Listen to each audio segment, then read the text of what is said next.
Meal prep. It's one of the keys. It's one of the key weight loss dietary habits I think you have to master. Because once you master meal prep, it comes right off. All right, so what do we do for meal prep? Why do we need to meal prep? Meal prepping takes all the guesswork out.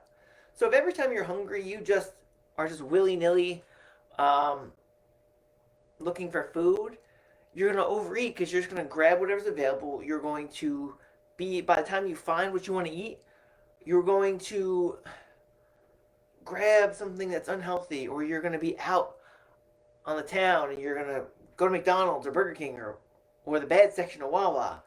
Um, but when you meal prep healthy meals and even healthy snacks, you're less likely to overeat. You're less likely to have bad stuff because when you have food laid out, you're gonna eat it.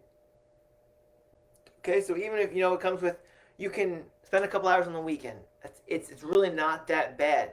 I probably spend 2 to 3 hours on a Saturday, and that sets me up for the week. And not only do you lose weight when you meal tip, um, okay, sorry, I got a Facebook message there. All right, so and not only do you lose weight, you also gain time. You know how much time you spend during the week foraging for food and cooking food and whatever. When you have stuff meal prepped, you actually gain more time during the week. More time that can be spent for movement and family time and reading.